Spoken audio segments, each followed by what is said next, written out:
Ladies and gentlemen, very good afternoon on behalf of the European Liberal Forum and the German Economic Institute to today's discussion about WTO reform, a new leadership, a new hope. I'm very glad that we are getting to talk about this with our amazing experts, and especially in this very interesting cooperation between the German Economic Institute and the European Liberal Forum, the political foundation and think tank of the European liberals. And as you all know, liberals like free trade. Germans apparently also like free trade. And voluntary trade is not only an economic win-win, but also part of a building peaceful relationships all around the world. As we know from the late French philosopher, well, not that late, but a couple of 100 years ago, Frédéric Bastiat, if goods can't cross borders, soldiers will. So talking to each other, trading with each other is part of the big peace-building project, the big economic win-win project all around the world.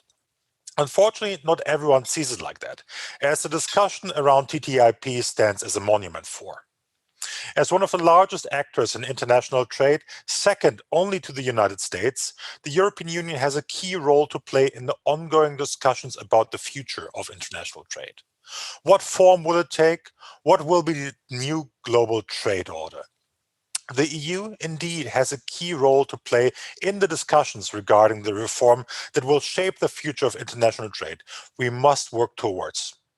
The damaged transatlantic relationship has begun to be repaired, and discussions are progressing on several levels. However, questions continue to exist regarding our future collaborative competition, particularly following claims by President Joe Biden that the US is at the head of the table again. And whether this means that the US expects the EU to go back to the status quo ante or not pursuing its own path stands in the room. The EU's relationship to China continues to run into difficulties even after the conclusion of negotiations of the Comprehensive Agreement on Investment and the following discussions. With the recent sanctions against EU entities and officials, including MEPs, the fragility of this relationship has been highlighted yet again, and it has highlighted a need for us to stay on our toes. These relationships are why we must continue to work towards developing the European way on trade, to continue to develop European liberalism, and to work towards developing true European independence where we are able to defend our interest. The EU must have a louder voice in trade discussions around the world and must take use of all available avenues to discuss and develop concrete reform proposals, such as the Ottawa Group. However, as my introductory time is coming to an end, on this point, I look forward to hearing what our speakers will suggest regarding this, as I am sure you all are. Before I hand over to our great moderator, Sandra Party, we have a short intro for you to show what today's discussion is all about.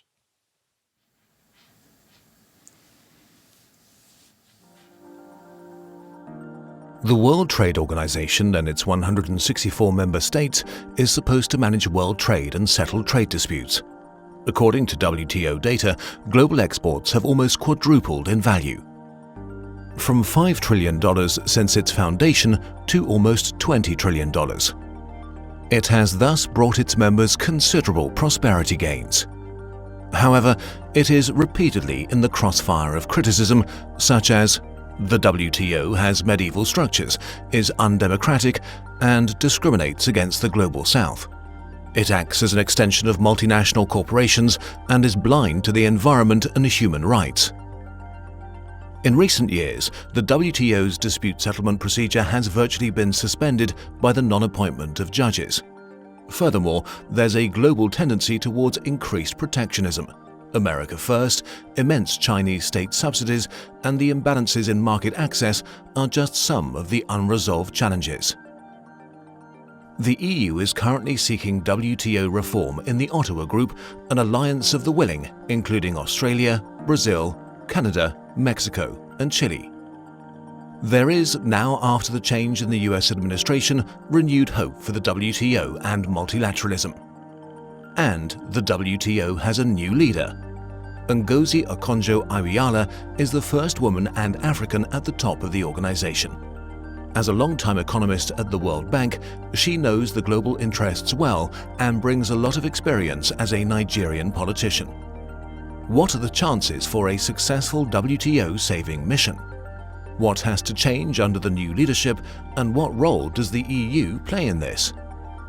We would like to discuss these questions today.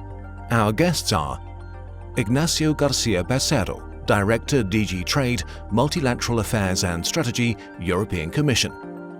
He is convinced a reformed WTO is needed to provide stability and fairness in support of sustainable development. Barry Andrews, Member of European Parliament, Renew Europe Group. He believes the EU must strike the right balance between openness and strategic autonomy. Strong bilateral and multilateral relations with our trading partners are the best way of guaranteeing a stable and predictable trading environment. Professor Galina Kolev, Head of Research Group Macroeconomic Analysis and Forecast at the IW. She thinks WTO reform success depends on plurilateral agreements of market economies sharing common values and a true willingness to liberalize trade while pursuing sustainable development. Christina Falcone, Vice President of Public Affairs, UPS Europe and board member of American Chamber of Commerce to the EU. She believes the EU should advance multilateral cooperation to ensure stable and reliable supply chains. Maintaining an open approach with trusted trading partners will be critical to driving innovation, competitiveness, and successful green and digital transitions.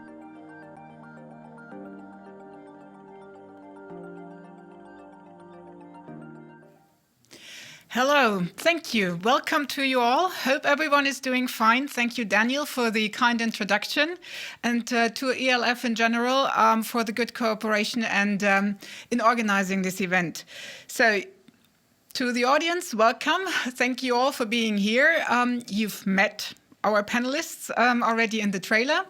And just before I introduce them in more detail, let me give you an overview of what you can expect for the next hour. We will start with our expert panelists in a minute and hear their views on WTO reform and needs and expectations. We would like to have a lively discussion, of course, so each of them will have about 5 minutes for their introductory statement. We will have then a second or third round even, where they can sort of elaborate more on one of the other points they would like to make. And then we will have the opportunity for a Q&A session. You can send in your questions via the Q&A on Zoom, and we will then give them forward, lead them on to the panelists. So we aim to conclude the event by around 3:15.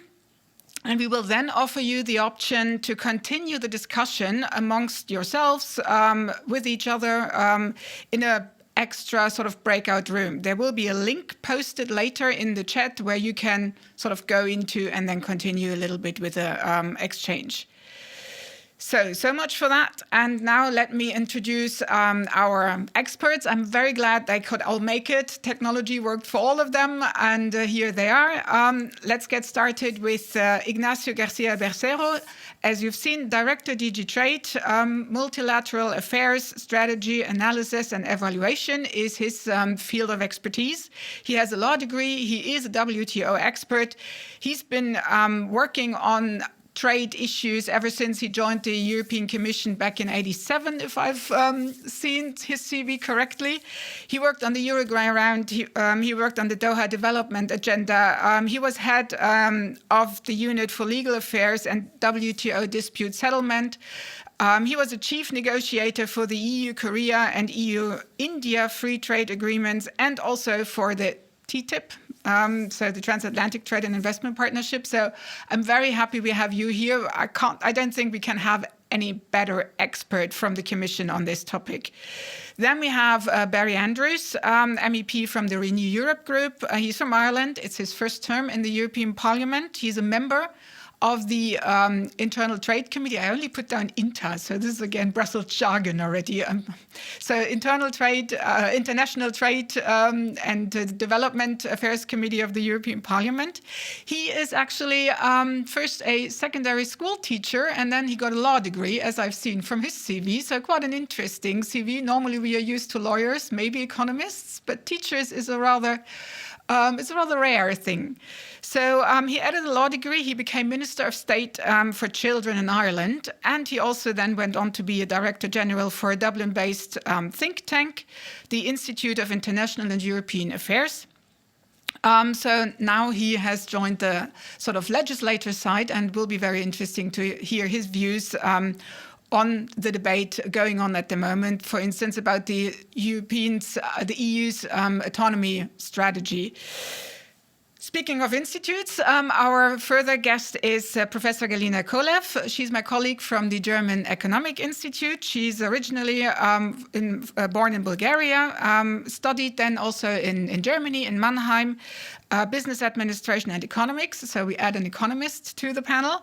And she joined the German Economic Institute in 2012 and is now the head of our research group on macroeconomic analysis and forecast. And she's also our in-house trade expert. She has a professorship for general economics at the Rhein-Main University of Applied Sciences in Wiesbaden in Germany. And then we also have, I'm very glad to say, an actually balanced panel. So we have 2 women, we have 2 men. So we have Christina Falcone, Vice President of Public Affairs from UPS Europe and board member of the American Chamber of Commerce to the EU. She has a degree in communication psychology, also from York University. Again, interesting sort of setup of people. I'm very happy we don't only talk amongst lawyers. She's been for a long time with UPS in different managerial roles, from product management to customer loyalty. And UPS obviously is a big facilitator of international trade, active in pretty much every country around the world. So it will be very interesting also to hear the views from an American and sort of a business representative. So, let's get started maybe with our first question, our first round, your sort of first insights. We sort of have 3 guiding questions, but I might want to start perhaps with you, Ignacio, regarding the EU's concept of an open strategic autonomy. And how that will sort of influence potentially the WTO multilateral cooperation. Just last week, it's not your commissioner, but Commissioner Breton was in the European Parliament saying that the EU needs to become self-sufficient. Is that really what the EU is striving towards, to become a self-sufficient continent? Is that what strategic autonomy is about? The floor is yours. No, I am sure that you are not really interpreting correctly what Commissioner Breton said. I think if you actually read the trade policy communication that has been agreed by the Commission as a college, that is to say by all the commissioners together, it is extremely, extremely clear that the European Union is strongly committed to openness. We very much depend on international trade, both for our exports, but also because we need imports. So I don't think there's any signal in our latest trade policy communication that we are in any way seeking to depart from this approach, which is very much based on the openness. And if you actually look into our trade policy communication, you see that we have identified as one of our key strategic priorities to develop an alliance to reform the WTO. And the reason for this is very clear. As we are moving, hopefully, towards recovery from the pandemic, and as we are moving towards economic recovery, trade is going to be playing an absolutely critical role. And trade needs stability. If over the last 25 years it has been possible to have an enormous expansion of trade from which the European Union has greatly benefited, it's because we all could rely on a framework of rules that were basically respected. And we knew that if there was a disagreement about compliance with the rules, we have an independent arbitration mechanism to which we could resort. This has been the absolutely vital function that until recently the WTO has been providing, but unfortunately we know that at this point in time, the WTO is not providing that function anymore. We are living in a world of geopolitical conflicts between the United States and China. We have witnessed over the last 4 years the consequences of instability, the consequences of increasing trade conflicts. And I think we have a fundamental strategic interest in trying to work with others to ensure that we can rely on a stable framework of rules. But that's not going to be possible simply by maintaining the status quo. We need to be able to reform to the WTO so that it continues to provide this vital function of stability of the rules. And the reason why this is important is because the sources of tension are there. We have the tensions which are linked to the vote of the increasing intervention of the state in the economy. There's of course a justification for the state to intervene, but at the same time, there's also a risk that this can result in negative spillover effects and that this can result in conflicts. Of course, the very important vote of the state in China distorts the level playing field, and we are very much of the same view in the United States about the concerns about distortion of competition linked to a state intervention, but we need to have a rule-based solution to tackle those problems. And let me give you 2 other examples about why rules are so important. We are going to be moving ahead in Europe towards the objective of climate neutrality. This is the most fundamental commitment. This is going to imply a very major transformation of the European economy.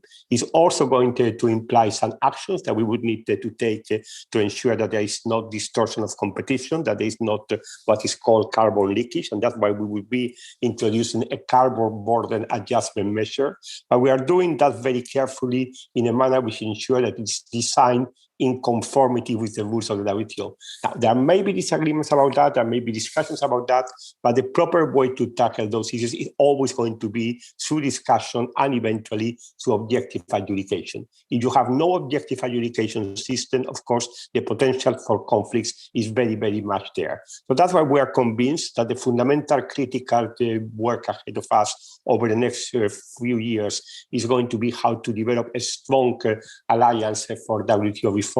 We need that in 3 basic issues. We need to modernize the rules of international trade, particularly when it comes to the vote of the state in the economy, to avoid distortions of the level playing field linked to a state intervention, such as industrial subsidies, the role of state-owned enterprises. We need to have modernized rules on digital trade. I mean, the digital is now the new basis for the global economy. So it is absolutely essential to have rules on digital trade. And these are issues on which we need to have plurilateral agreements to modernize those rules. And those plurilateral agreements need to be integrated and anchored in the WTO. And of course, we need to have, again, a functioning dispute settlement system. That's something on which we hope that the new US administration would be ready to engage with us and with other members in the WTO. And we have been passing a very clear signal that we are quite open to enter into a discussion with the new administration to see how we can become real partners when it comes to WTO reform. Of course, it is not just an issue of cooperating with the United States. We need to be cooperating with many other countries. I think there has already been a reference to the Ottawa Group, and we are a very active participant in the Ottawa Group. But it's also going to be very important, the role of the new Director General of the WTO, and indeed the dialogue with developing countries, including also the dialogue with China, with India, and with countries in the African group. So all of those issues are going to be the big challenge ahead of us over the next few years. It's going to require a real effort of European diplomacy working together towards this goal. But we see this as being an absolute strategic priority. Because if we fail, I think we inevitably are going to be facing a world of much greater instability, of much greater conflicts, and conflicts which will be very difficult to manage and which could have negative repercussions going beyond the mere trade sphere. So because of that, I think this is strategically what we see as being the most fundamental priority at this point in time for European Union trade policy. Thank you, Ignacio. Very good introductory bit already, and loads of important topics you've already touched upon. Barry, maybe if I can ask you, you are in the Parliament's Committee for International Trade, but also Development. And I could imagine that there is a bit of a difference of opinion regarding members' views, whether the EU's actions could be seen as protectionism. For instance, when it comes to measures, as Ignacio mentioned, on the carbon border or other sort of environmental demands. So that could be an issue. And the other one is also there have been calls for reshoring production, for shortening supply chains, for getting stuff closer or into the EU. So what's your view? What is the Parliament's sort of position in this? Yeah, thanks very much, and thanks for the introduction and the invitation. The Ignacio sets out very clearly the overall direction of travel and captures, I think, very well the trade policy review communication that came out of the Commission in February. And from our perspective in the Renew Europe group, we were absolutely delighted with the tone of it and the content of it, and the correct balance that was struck between our desire for an open global trading economy on the one hand, but also trying to protect values. So, as you say, because I'm on both of those two committees on trade and development, sometimes those issues can clash. But the more I speak to African civil society and African academics and political figures in Africa, the more I realize that they want openness, and they don't want to see the secondary consequences of non-tariff barriers, whether that's in the area of potentially something like mandatory due diligence, which we can talk about later, or even the carbon border adjustment mechanism, which has already attracted criticism from both the US and China, interestingly. But I think the core of what we're trying to achieve in the Parliament is to get the balance right. And China is a good example of it, because while there are a lot of issues around human rights, labor rights in China, whether it's Hong Kong or Taiwan or the Uyghur population in Xinjiang, we are so fundamentally interconnected and interdependent with supply chains from China right now. So there's, for example, in the life sciences industry, the reliance on so many component parts to the types of equipment and life sciences products that we rely on in order to deal with the pandemic, and equally in the area of active pharmaceutical ingredients for vaccines and treatments and diagnostics. And that level of interdependence really argues against the kind of tensions that are currently present, and argues against putting up barriers to trade. But it argues in favor of reshoring. But what we've tried to make sure is present in the trade policy review, rather than reshoring, is diversification of supply chains. And that word is critical to try to make sure that we don't, as we say in English, cut off our noses to spite our faces. So I think the important thing that I always remind myself, and it was underlined by Freedom House recently, is that less than 20% of the global population live in free countries.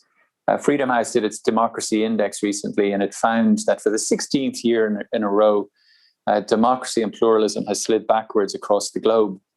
And so when we think about trading with economies only that align fully with our values, we are looking at a very small world, and a very small world of opportunity. So I think Sabine Vaillant captured it very well when trying to explain open strategic autonomy, which sounds like a contradiction in terms, when she said that we will be open where we can, and we will be autonomous where we must. And so I think that captures the balance that is very difficult to strike.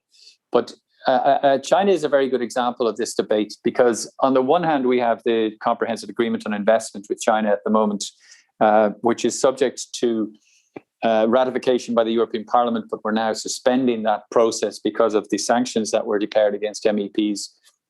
While at the same time, China has signed up late last year to RCEP, which is the Regional Comprehensive Economic Partnership, with 14 other Asian countries, which 1/3 of the world's population are in the area that RCEP, of the RCEP countries. And there are no trade and sustainable development chapters in RCEP. And there is a proposed secretariat in RCEP which may work towards the setting of standards for global trade as a counterweight to European standards and what we call the Brussels effect. So I think we have to remember that open strategic autonomy as a phrase predated the Biden administration, and everything has changed since then. There are certain parts of American policy which haven't changed, whether it's the tariffs on steel. We haven't seen any change on that, and requests for suspension have not been agreed to. But I think there is definitely more progress on the US-Europe debate in recent times. In December, we had the publication of the EU-US Agenda for Global Change, and more recently, Ignacio mentioned the Trade and Technology Council. And quite a lot of progress has been made on the digital tax front as well. I think the Biden administration's decisions or proposals on corporate tax will have a beneficial effect on trade, because it should have the effect, if these proposals come to pass and if they are adopted at OECD level, they should have the capacity to take the digital tax issue off the table. And it has tormented the EU-US relationship over the last few years, and the OECD is where that solution can be arrived at. But as I mentioned, there are still tensions. The Buy American is a follow-on from America First in so many ways. So we have to be very careful that we get that balance right.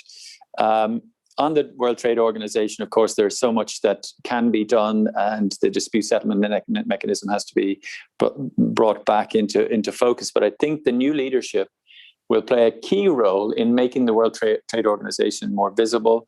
And I think her personality is going to be key as a concept of leadership for the WTO, but it is always going to be a creature of its membership, and its capacity for change, capacity for reform will depend on the political will of all of the member states of the World Trade Organization. And finally, if I may say, our job in the European Parliament is to politically proof the proposals and the trade agreements, and to examine them and oversee their implementation, and to make sure that trade is delivering for individuals, and that its benefits are being felt as evenly as possible across the member states.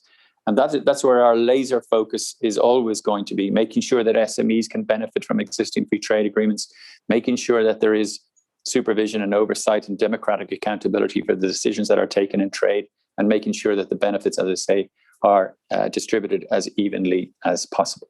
So with that, I'll pass back to you, and thank you again for the opportunity. Thank you, Barry. Loads of interesting points there as well, and I'm sure to come back to you on some of them. But first, I would like to lead over to Galina on we've heard from both Ignacio and from Barry that there's quite a lot to do in terms of reforming the WTO. And Barry also rightly said it's always going to be a creature of its members. So do you think there's actually hope for reforming the WTO, or do we need a WTO 0 or 2.0? Do you think we can reform what we have, or should we just, pack it all in and start anew? Thank you, Sandra. Thank you for this great question. Well, I think that we can just go the next step of trade liberalization within the WTO, in the sense of a WTO of two speeds.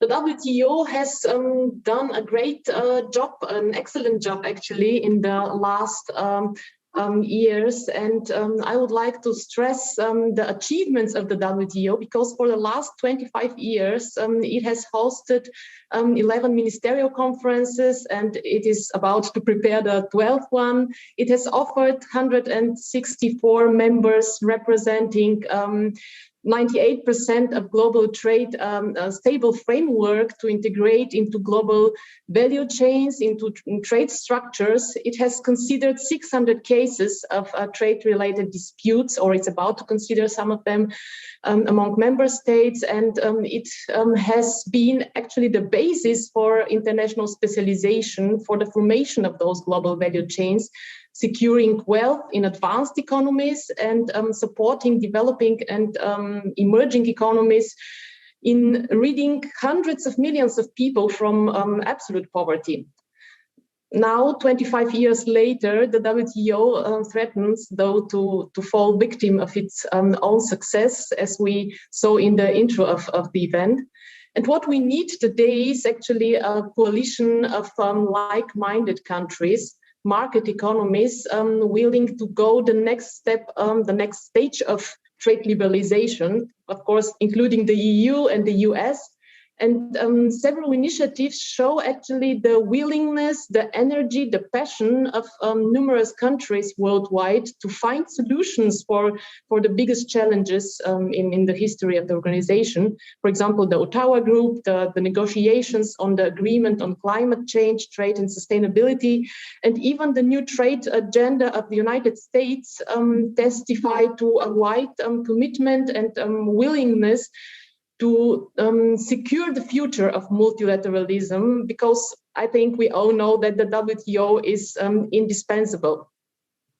The experience from the last few years with new and higher restrictions or trade barriers every year show, though, that it is a long way to go to the WTO 2.0, as you said it. And we need a positive approach, I would like to stress, because no WTO member state will agree on a reform which could bear negative consequences for domestic producers or domestic consumers. So the only possible way forward is, again, the way of trade liberalization. And it can only be initiated and designed by economies playing according to common rules. So we need the US at the table, we need Canada, Australia, Japan, the EU, New Zealand, but we also need all the other member states of the WTO who are willing to reform, but who are also willing to play according to common rules, to create new opportunities and set criteria to establish an exclusive, attractive club within the WTO in a kind of a WTO of two speeds. A trade club offering clear advantages to its members and open for every other country willing to fulfill those criteria. So how can this club look like? It can be, of course, a free trade agreement. It can also be a sectoral agreement, for example, in the field of automotive. But it is clear that it can only be a plurilateral agreement. And a starting point can be, I think, the field of sustainable development. Because as trade has increased several times, there has been also this other development worldwide, which turned out to be one of the biggest market failure ever, called climate change. And with the Paris Agreement, practically the whole world committed itself to stop man-made damage. And now every policy field is requested to deliver.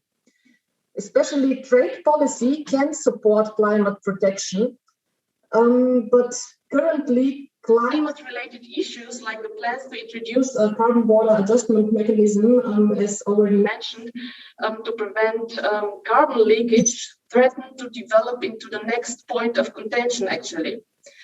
However, and although every country has its own strategic priorities, the urgency of this global challenge requires the united efforts of many, and there are many options to go forward.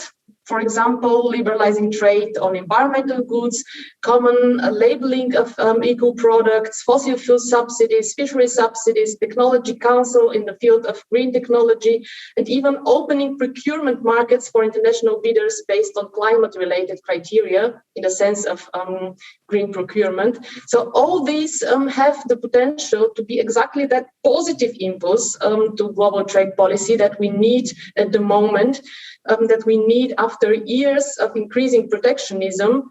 So we need concrete progress in order to have the feeling that the organization can proceed in doing this great job as in the past, but we can only succeed if we have the coalition of the willing, as Ignacio mentioned it, the option or the way of plurilateral agreements that should be integrated into the WTO to give this positive impetus to the WTO that we need at the moment. I would stop here and am very much looking forward to discussing these points with you. Thank you very much, Galina. Interesting point, and I will definitely put this one to Ignacio in a minute, especially about the two-speed. But first, I would like to ask Christina. You are representing here today also the AmCham, the American Chamber of Commerce. So obviously, a lot of the discussion we have about the US is sort of coming your way now. How do you see the new Biden administration's sort of positive push towards more multilateralism? I mean, obviously, it's day and night compared to the previous one. There's a lot of hope at the moment. Do you think it's justified? And I think describing it in terms of hope is quite accurate, and certainly a huge transition just in terms of being openly embracing multilateralism. But I do think that there's a dose of realism that we need to accept as well, is that the trade policy for the U.S. right now is taking a backseat to domestic priorities. So COVID vaccination, economic recovery, climate change, racial equity, and immigration are completely consuming for this administration. They will be for some time. Trade policy in of itself will be, lower priority on the list and could be taken a look at from the lens of more of a defensive posture for the foreseeable future. Defense against supply chain weaknesses and critical goods, against technology competition with China, and also, of course, labor competition and the American worker. But what the good news is, we do think that this does offer an opportunity for reform discussions, for taking a look at things, in a different way. Where are the unique challenges to work on collaboratively? Galina also, just referenced this here. We know that the USTR, Catherine Tai, is broadly supportive of the WTO engagement, but she criticized the organization's contribution to climate change. In a speech last week, she stated that the WTO need new rules to address corporate incentives that resulted in a race to the bottom. And that puts countries with higher environmental standards at competitive disadvantage. So, we see it, taking a look at it, trying to be realistic, but also understanding where are there common alliances or similarities that we can take a look at tackling cooperatively through the WTO. From a business perspective, I think I mentioned I'm representing UPS, which moves 3% of global GDP, and then also the American Chamber of Commerce includes members that are highly invested, engaged in the EU, and majority of them running global supply chains. And I think, for us, we've got a unique position as businesses because we're able to really gauge firsthand impacts that developments have on global supply chains, as well as the international response to these developments. And what does this mean in terms of resulting operational impacts? And today, we're at a unique point where we're at an intersection of different trends, including changing global trade and investment flows. We have digital modernization that is transforming business models. We knew e-commerce was coming, but this pandemic just completely accelerated that, as well as industrial change, which was already shifting. And then, of course, the economic effects of the COVID-19 pandemic. So from our perspective, the business community, the WTO does serve as a cornerstone of the global rules-based trading system and has helped accelerate growth and development for decades. However, the world has changed since 1995, and reforms are needed to ensure it remains relevant to the future. I would think that the U.S. administration would certainly echo that comment. And what we've seen from a business side is that, and this has been mentioned in the previous comments already, that predictability and certainty becomes even more important during a crisis. As a business community saw how important it was during the pandemic for countries to adopt best practices. For example, we saw some countries move quickly to accept e-signatures on customs documents. We've been working on this forever through the e-commerce joint initiative at the WTO. The EU created green lanes to designate rapid cargo-specific movements.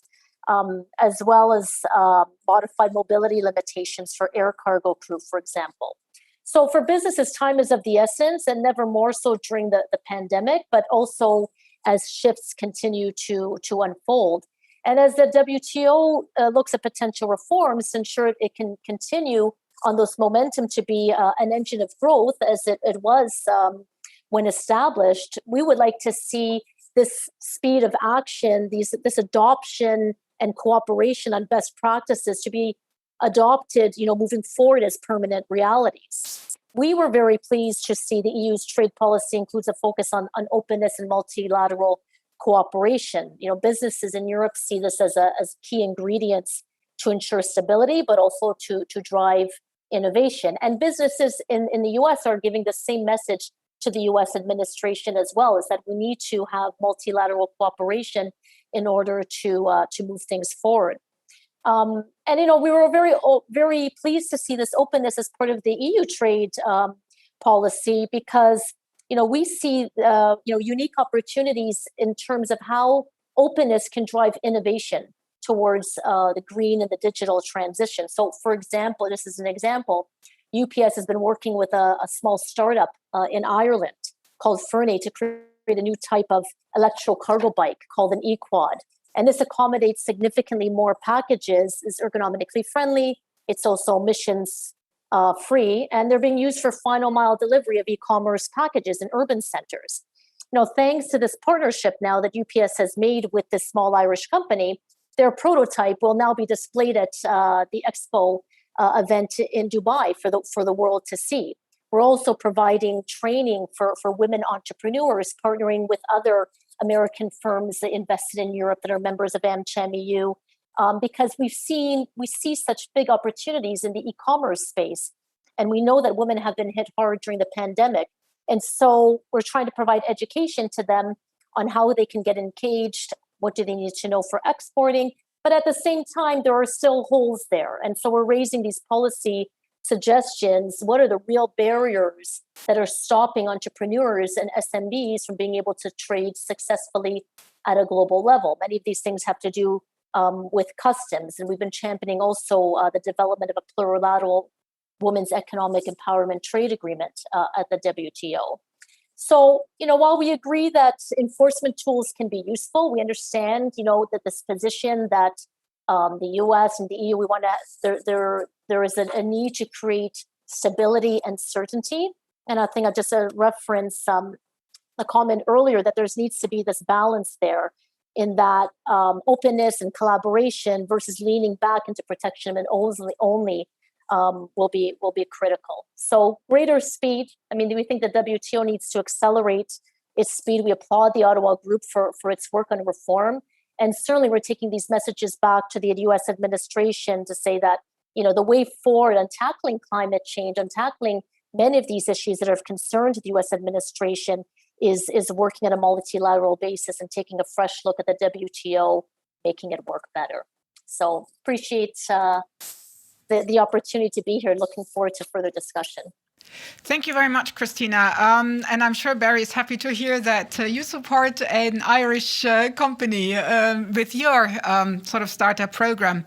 But let me maybe go back to Ignacio with two questions. Basically, I would like to answer, like to have an answer from you on Galina's proposals. But maybe you could also just tell us where we are in terms of the appellate body. Do we know where we actually stand? Are we going to get judges there anytime soon? No, thank you very much. And I really found Galina's presentation extremely interesting. I don't know where he has written a paper on this issue about the WTO of true speech, but I would be really very interested in reading it and discussing it. Now, let me start by saying that reforming the WTO is going to require a combination of certain plurilateral initiatives with certain issues that inevitably need to be decided multilaterally. Now, I think in terms of priorities, there are three main areas where I think one needs to develop plurilateral initiatives within the WTO framework. One is the question about how to ensure competitive neutrality, how to ensure that when the state intervenes in the economy, which is of course fully legitimate, it does it in a manner which does not distort competition. And this implies better rules on subsidies, better rules on state-owned enterprises. Now, that's an issue that we have been working already for some time with United States and Japan, that we would want very much to broaden the circle. And I would agree with Galina, starting by more like-minded countries, but that eventually we need to be able to engage countries like China. I think if we want to have serious disciplines on the role of the state of the economy, we need to be very clear. A fundamental challenge is China. And the more that you have a coalition of like-minded countries that advance in this direction, the more difficult it will be for China not to engage. So I think, yes, let's start with like-minded, but we cannot forget that we need fundamentally to find a way of engaging also with countries like China. A second area, which is a priority in terms of plurilateral initiative, is already happening. Already for more than 1 year, there have been negotiations in Geneva on e-commerce. More than 80 countries are participating in these negotiations, including, by the way, both United States and China. Of course, there are going to be some very challenging issues, and we still do not know how we are going to solve them. It will still take some time for these negotiations to come to fruition. But again, that's an example about how countries, a group of plurilateral countries can agree plurilaterally on the disciplines, and then they would need to see how to integrate these in the WTO. And then the third area is, of course, the whole question of trade and climate, trade and the environment. On that, we are discussing now with other countries in Geneva what kind of plurilateral initiative can be moved forward. It can include a combination of liberalization of environmental goods and services. It can include a combination of transparency and dialogue about the measures that we are all going to be aware that many of us are going to be taken to tackle with the challenge of achieving climate neutrality. And again, this is something on which we think you can have a coalition of countries moving forward on this initiative within a WTO framework. So all of these initiatives are initiatives that in order to progress, you need to have different coalitions of countries, and where the outcome should be plurilateral agreements, but plurilateral agreements that we would aim to integrate in the WTO framework. What it is that needs to be decided multilaterally, fundamentally three things. First, you need to find a pathway for those agreements to be integrated into the WTO. Currently, the rules of the WTO are too rigid when it comes to the integration of plurilateral agreements, and we need to have a serious discussion about how different modalities can be found to integrate those plurilateral agreements in the WTO. If we failed in integrating those agreements in the WTO, I think inevitably the option would be to conclude those agreements outside the WTO. That is second best. That is not what we want, and I think that the aim should be to try to find a pathway to integrate those agreements in the WTO. Secondly, you have mentioned dispute settlement. Dispute settlement, by definition, has to be multilateral. That has been one of the big advantages of the WTO, is to have this framework of rules with an objective and independent dispute settlement mechanism. The fundamental framework of the rules of the WTO continues to be a sound one. It needs to be improved, but continues to be a sound one. But this requires multilateral action. Of course, a critical element for multilateral action to reform dispute settlement is going to be agreement between the United States and the European Union. I'm not saying that because other countries don't count. Of course, it's going to be necessary to find a way forward with all the members of the WTO, but we know that there have been historically some differences between the United States and the European Union, and we believe that engagement between the United States and the European Union is going to be critical to find a way forward. We have given a very clear signal to the United States in the trade policy review that we acknowledge the validity of a number of concerns that they have expressed about the functioning of the WTO dispute settlement system, that we are ready to work cooperatively with them, but with very two important principles that I think we always need to be respected. We should maintain a system which cannot be blocked. We need to maintain a system which is based on what is called the negative consensus rule, so that the outcome of dispute settlement cannot be blocked.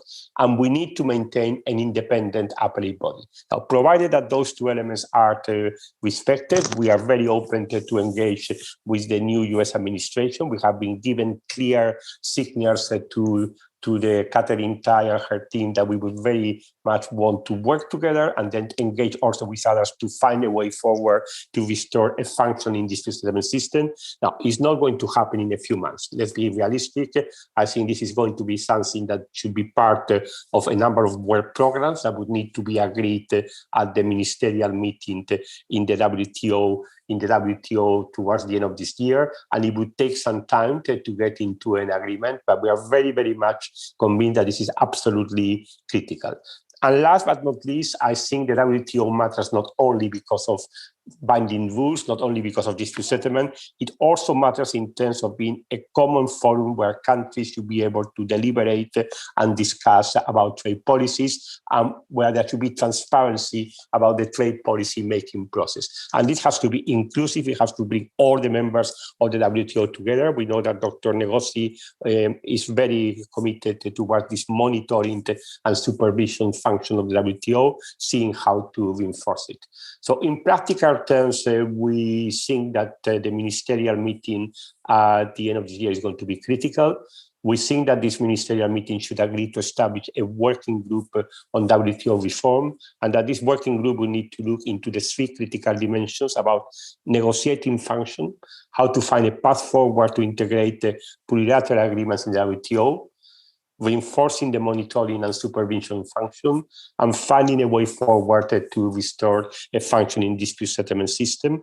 Now, it's going to take some time after the ministerial meeting. We have another ministerial meeting 2 years after that, but I think this is going to be the critical time frame where we should be able to see whether we can succeed or not in the reforming the WTO. And as I said in my initial intervention, if we fail, I think the consequences for stability in the global trading system are going to be quite significant. So we are very hopeful that there is a strong engagement by the United States. I think we need the United States on board to move forward the WTO reform agenda. And I think that the role of business is going to be very, very important on that. So I was very happy to hear these messages about business supporting the WTO, because reconnecting business and the WTO is going to be critical. I think we need to acknowledge that for a number of reasons, business has lost interest in the WTO, that the WTO has lost credibility vis-a-vis business. And I think engagement by business and other actors of civil society is going to be important to convince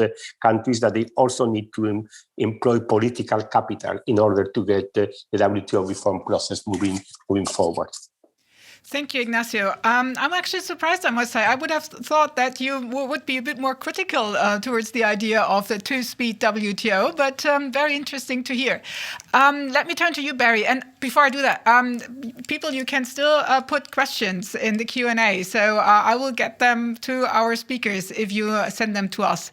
Barry, I would like to get your view on the political debate going on in the parliament. You mentioned that, of course, trade should also be aimed at helping SMEs. And we've heard the example also from Christina, how the cooperation between an American company and an Irish one is beneficial. But on the other hand, we are just discussing, or the parliament rather, is discussing about due diligence rules, a lot of reporting burdens on companies that are in third countries, that are in developing countries. They are active there. So how do you think this political debate is going to turn out between trying to, of course, help SMEs get access to a global market, but on the other hand, asking the same SMEs to provide a lot of data and information about their supply chains, about the due diligence? Don't you think this is a bit contradictory? Well, I think there's a risk assessment that needs to be done in relation to supply chains rather than a size assessment. In Germany, the federal government are holding out for due diligence rules to apply only to companies that employ a minimum of 5,000 people. Whereas there are lots of companies with very few employees that have the potential to be involved in supply chains that can be very damaging. So I think a risk-based assessment of the scope of due diligence is at the heart of the views that have been expressed certainly by my group and by the European Parliament in anticipation of the legislation that will be proposed by Commissioner Reynders And alongside that, there will be legislation on sustainable corporate governance, which will place new obligations on the directors of companies, not to think only in terms of short-term and share price and merely shareholder value, but also to think in the long term and to present a strategic agenda that is more to do with stakeholder value as opposed to shareholder value. And that's a very profound change. I believe a lot of companies are prepared for this, but there is certainly tension. There's tension about at what point in the value chain does responsibility end? But of course, the further you go along the supply chain, the more vulnerable the communities. And currently, under common law, I have seen some cases where vulnerable communities in sub-Saharan Africa have been able to take cases in courts in Europe, and they have been found to have what's called a locus standi to take their cases despite the remoteness. Because in these circumstances, there are European companies with subsidiaries, and the degree of control is considered substantial enough to trigger the potential a causal link between the damage that's been done to these communities and the control in the European boards of directors. So it's a very, very interesting area. It's still very contentious. But as was commented, I think, by Galina earlier on, we are seeing all elements of the European Commission and all the European institutions being required to steer towards sustainability in their policies and in their strategic priorities.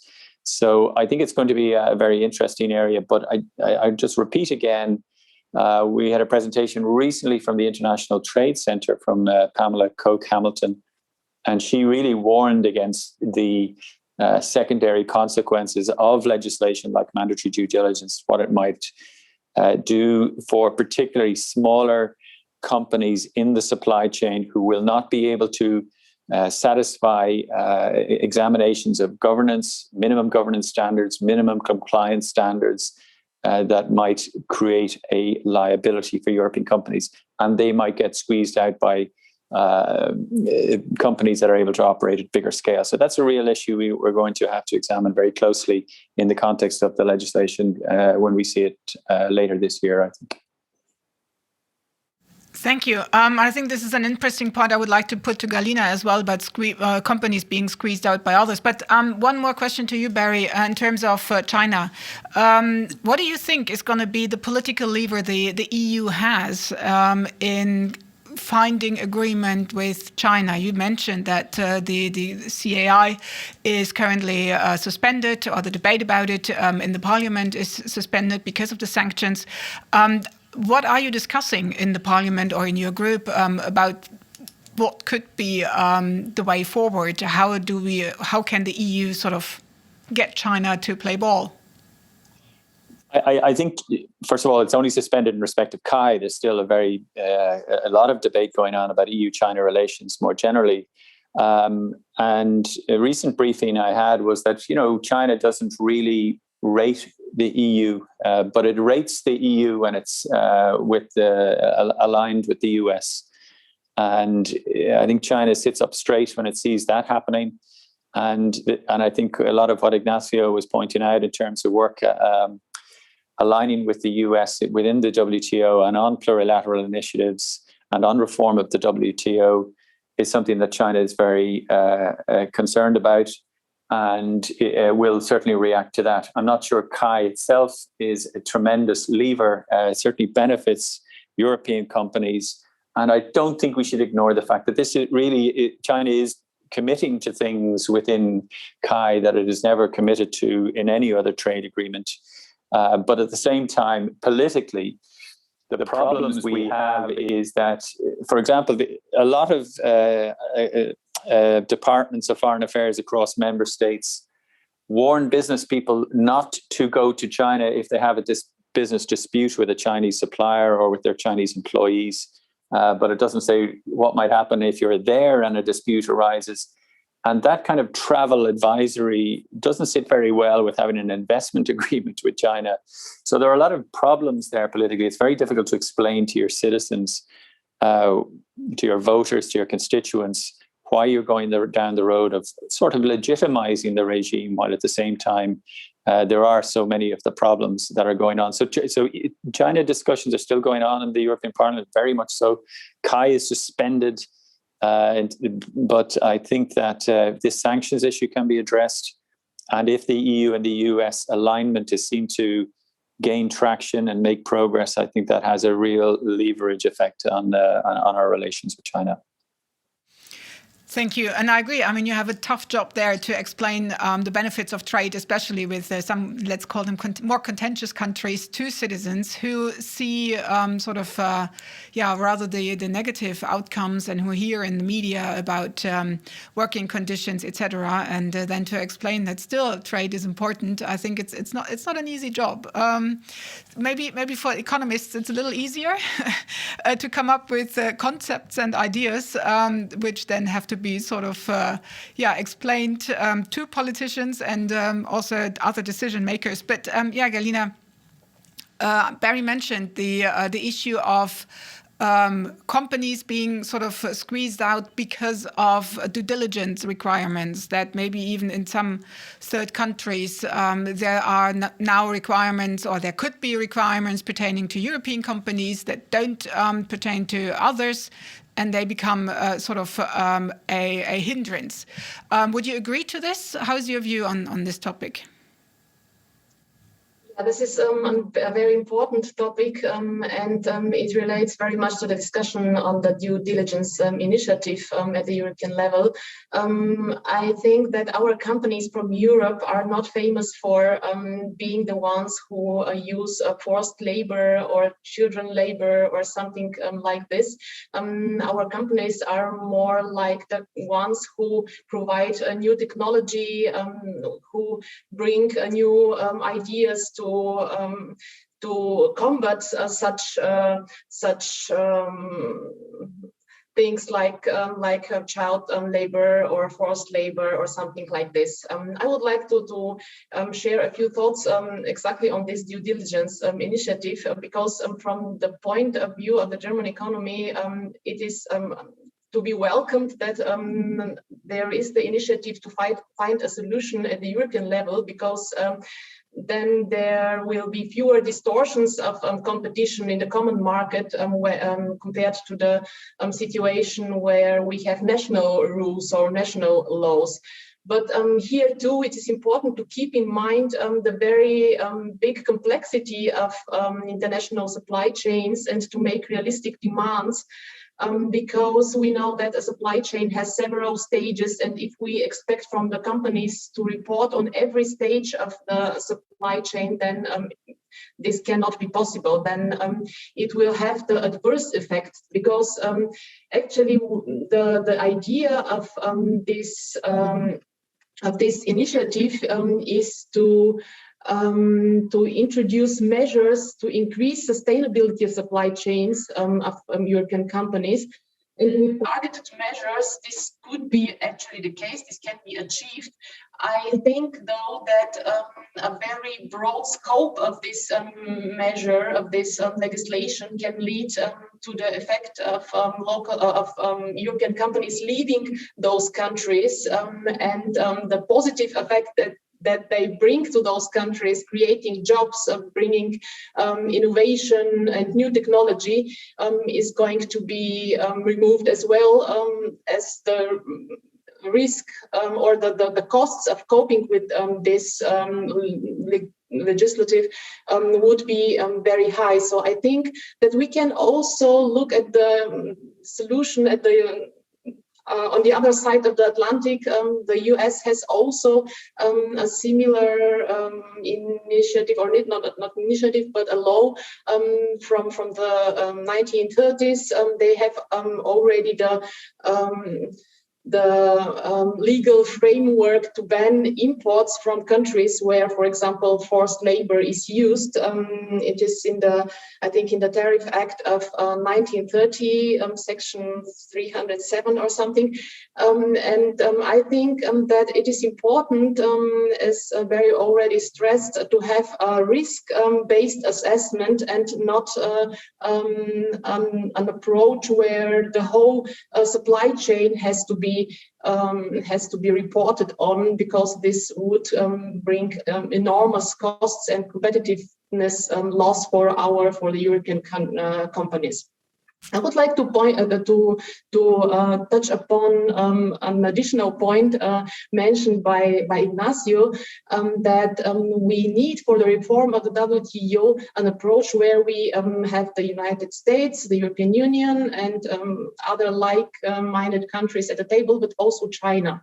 I think that it is really important to have the dialogue with China, and especially from the perspective of the German economy, it is really very important, because China is one of the very important export markets for the German industry, and also as offshore and state of production for the German industry. But I think that it cannot be easy. Of course, not easy, but it is probably even not possible to find consensus on the several points that are very important for a reform of the WTO. The state-owned enterprises, forced technology transfer, human rights, and so on. So I think that we have two possible approaches. The first one is to exclude China in this first stage of discussion, and to find solution among countries where these points are not an objective at all, and then offer the option to join the new plurilateral agreement. Or the other option is to include China in this first stage already, but then decide on other points than those that I just mentioned. And I think that there is the potential to go also the second way, but then we have to think about areas where we can find common interests. And I think that the area of climate protection could be a good starting point. Thank you, Galina. Unfortunately, we are already more or less at the end of our time here. I do have one more question, though, to Christina. And then afterwards, I would like to ask all of you to give me sort of the Twitter message that you would take away from this. So if you could all just start thinking about like a one-liner for Twitter, what do we think about our WTO reform, sort of hope for the future. But Christina, one question to you. It was mentioned that Barry said that the EU will only be sort of taken serious by China if it's sort of aligned with the US. Do you think this is a similar assessment also from the American side? So do you think somebody in the Biden administration goes, well, we should maybe join forces with the EU, or do they rather go, we are the US, we are going to face China on our own. We don't want to be sort of, in a position where we have to take into account European interests potentially in addition to our own. What do you think? I mean, I think this is one area where we've seen a shift that I think companies operating in Europe were hoping for, where in the past it was the previous administration was the US is going to handle this on its own. As I mentioned, there still is this defensive lens or focus, but that defensiveness is really taking a look at areas like China. And so, from what we see, there are new opportunities in terms of working, the EU with the US administration collectively to address these challenges. I mean, and certainly business is encouraging the US to continue, its work on advancing proposals on industrial subsidies, on condemning forced tech transfer. And this is areas that we see as opportunities. It's just a matter of now getting that work going and, fighting these headwinds of the domestic pressures. But we see a window of opportunity for sure. Great. Thank you. So maybe I can go now reverse order and would put you on the spot again, Christina, about what would be your one-liner for Twitter. How do you, what would you say we should put out on Twitter as your position on this, the debate we just heard? Okay. I mean, I think that trends show the need for greater multilateral cooperation. We see WTO reform as a key ingredient in this plan. Okay, so support from the business side definitely for the multilateral approach and no digging into holes of different countries. So then, Galina, next to you. Oh, it's not an easy task to put the main conclusions of today's discussion into one sentence, but I think that I would like to stick to my position that we need those plurilateral agreements of like-minded countries who share common values and their commitment to sustainable development in order to achieve a next step of trade liberalization, a positive approach, not a negative one, in order to give a positive impetus and hope for a reform of the WTO. I think it's a bit. That was a long Twitter message. But okay, I think we can take away that the two-speed approach that you mentioned is an option that really needs to be explored. Barry, you have the chance now. Well, I'm a politician, so I won't answer the question, but I'll also mention Ireland, and I'll thank Christina for announcing the UPS alignment with Equad, which I'm looking forward to looking out into a bit more. But I will just say, and like all politicians, not answering the question I'm asked, that we saw in Ireland a 20% increase in both exports and imports to China, difference between 2019 and 2020. And it really underlines the fact that in spite of everything that's happened, the interdependence really requires a strong WTO. My big concern is, what if these ministerial councils fail, whether it's in 2021 or in 2 years' time? What is plan B? And that's something we really do have to strategize for. Thank you. So Ireland, 12 points then. And then you have the last sort of option for trying to be Twitterish on your conclusions. Now you're muted. Yeah, I will do my best to be short. WTO reform is essential for the stability and predictability that is critical for global trade. And it just requires essentially two things: accommodating the plurilateral agreements within the WTO framework and finding a way to restore a functioning dispute settlement system. Hey, very good. Thank you. So yes, thanks to all of you for those interesting interventions. And I think what we do take away is, of course, we still believe in WTO. We all believe from a European point of view, but also from an American one, in the necessity of global trade and the positive sort of things that the WTO has brought to the global community. So, and we want to see it working in the future. It might be tweaked here and there. It might need some more work, especially when it comes to climate change and sustainability issues. But we're all willing to actually tackle this and support this and try to get a coalition of the willing together. So I understand that there should be a link in the chat for everyone now that wants to sort of continue a little bit and doesn't want to sit in front of a sort of blank screen in a second. But to those of you that have other commitments, unfortunately, in the middle of the day. So thank you all for being here. Thank you to the speakers. Thank you to the European Liberal Forum for organizing this with us. It's been very interesting to talk to you guys, and I could continue for like at least another hour, but well, maybe we find another format to do this. Thank you all, and maybe see you in the chat. If you can't, well then, thank you for having joined us.